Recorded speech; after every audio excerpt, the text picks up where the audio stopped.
আমি কিছুই চাই না, আমি বিচার আপনারা করতে পারবেন না। আপনাদের এই ধরনের কোনো রেকর্ড নাই, আপনারা পারবেন না। আপনারা বিচার করতে পারবেন পারবেন না। আপনারা কোনো এক্সাম্পল দাঁড়া করাতে পারবেন পারবেন না। গতকাল রাত থেকে এখন পর্যন্ত আমার মাথায় একটা জিনিসই ভেসে আসতেছে, সেটা হলো রামিসার বাবার সেই কথাটা, যে আমার মেয়ে এখন ধর্ষণ হয়েছে, খুন হয়েছে, মিডিয়ায় এসে এখানে হাইপ তুলতেছে, অথচ এই ধর্ষণের কিন্তু বিচার হবে না। আসলেই কিন্তু এই বিচার হবে না। যতই মিডিয়া এসে হাইপ তুলুক, বড় বড় বিশেষজ্ঞ ব্যক্তিরা কথা বলুক, এই ধর্ষণের বিচার হবে না। বাংলার জমিনে অন্তত এই ধর্ষণের বিচার হবে না।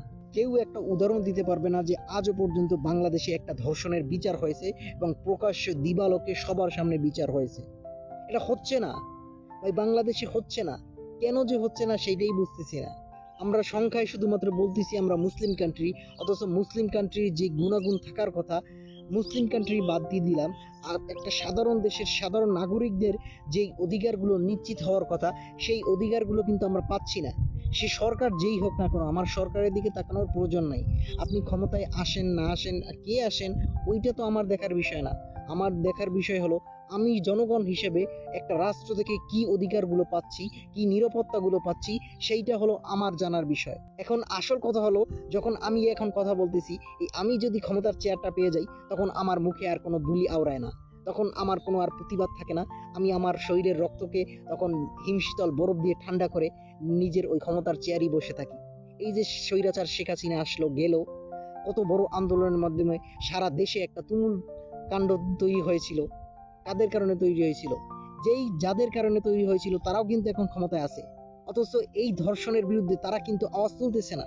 তারা শুধুমাত্র মিডিয়ায় বলতেছে যে এই ধর্ষণের বিচার চাই, এই ধর্ষণের বিচার হতে হবে, স্বরাষ্ট্রমন্ত্রীকে পদত্যাগ করতে হবে, বা দেশের সরকার পরিবর্তন করতে হবে, হ্যাং ত্যাং কত কিছু। অথচ তারা যদি এখন আন্দোলনের ডাক দেয়, এখন তো কেউ বলতেছে না যে আসো শাহবাগে আসো, আমরা মাত্র 3 দিনের মধ্যে এই ধর্ষণের প্রকাশ্যে বিচার চাই।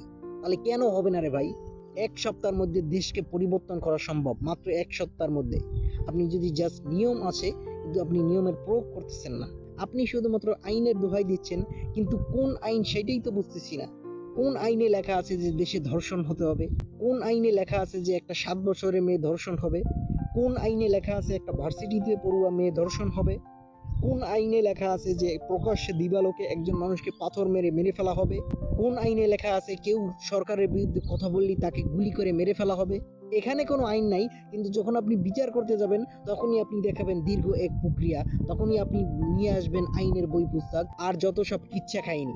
এই যে যেই ধর্ষক ধর্ষণ করলো, ওই ধর্ষকের পক্ষেও কিন্তু আইনজীবী আদালতে দাঁড়াবে। তাহলে আমার কথা হলো, ওই আইনজীবীর কি কোনো মা নেই? ওই আইনজীবীর কি নিজের কোনো বউ নেই? ওই আইনজীবীর কি নিজের আদরের মেয়ে নেই?